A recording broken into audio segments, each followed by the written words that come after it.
ৰাতিপুৱা 9:30 বজাত আমি আপোনালোকক সুন্দৰভাৱে বুজাই দিম যে কি ধৰণে নতুন বিটিচিখন মানে হ'ব। ডান্স চুকুৰালি কথাবোৰ কিয় আপুনি আপুনি শুনক, এনেকৈ কথা মোৰ লগত নহয়। আপুনি যিবোৰ কৈছে আৰু হেৰি নকৰিব, মানে এটা লাইনৰ বাহিৰত প্ৰশ্ন নকৰিব। কওক না নাই এইবোৰ বাবা যা, মই মদ খুৱাই থকা মানুহৰ লগত কথা নাপাতো, যোৱাচোন প্লিজ প্লিজ।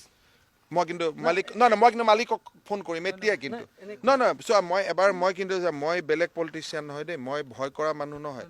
তুমি যদি এনেকৈ মদ খাই মই সন্তোষ জয়ছলাই এতিয়াই ফোন কৰিছোঁ ৰ'বা, এইটো কাম নকৰিবা দেই ভুলতে। নহয় নহয়, মোৰ নাম হিমন্ত বিশ্ব শৰ্মা, এইটো নকৰিবা দেই। নহয় নহয়, মদ খাই মন্ত্ৰী এজনক প্ৰশ্ন কৰাটো সাংবাদিকৰ নীতি নিয়মৰ বিৰুদ্ধ। আৰু তুমি এতিয়া মদ খুৱাবৰ কাৰণে পাৰ্মিট লাগে, জানানে নাই? তোমাৰ পাৰ্মিট আছে নেকি? গতিকে মই যদি দিছপুৰ থানাত পাইপ ভৰাব নালাগে, তুমি ইয়াৰ পৰা আঁতৰা। আৰু এইটো কাম জীৱনত হিমন্ত বিশ্ব শৰ্মাৰ লগত ট্ৰাই নকৰিবা, কাৰণ তোমাতকৈ মই বয়সত ডাঙৰ, চবত ডাঙৰ। ৰাতি 1 বজাত মদ খাই পেলাই ইয়াত আহিব নাপায় নহয়, হয় নহয়? এতিয়া তোমাৰ হাঁহ আছে মদৰ গোন্ধাবৰ কাৰণে? এইবিলাক নকৰিবা দেই, এইবিলাক মই জানো নহয় কেনেকৈ সাংবাদিকৰ ইমান ধুনীয়াকৈ গোটেইকেইজনে কথা কৈ আছে, তুমি মদ খাই পেলাই যি পাই তাকে প্ৰশ্ন কৰি আছা। নাপায় নহয় মদ খাবৰ কাৰণে।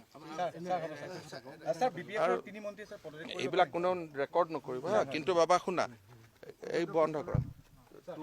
তুমি জানা যে মই বেলেগ সাংবাদিক নহয়, মই জয়ন্ত বৰুৱাক লিথু দেখাই চলি থকা মানুহ। গতিকে মোৰ লগত এইবিলাক প্ৰেক্টিচ নকৰিবা হা, একদম ভুলতো নকৰিবা।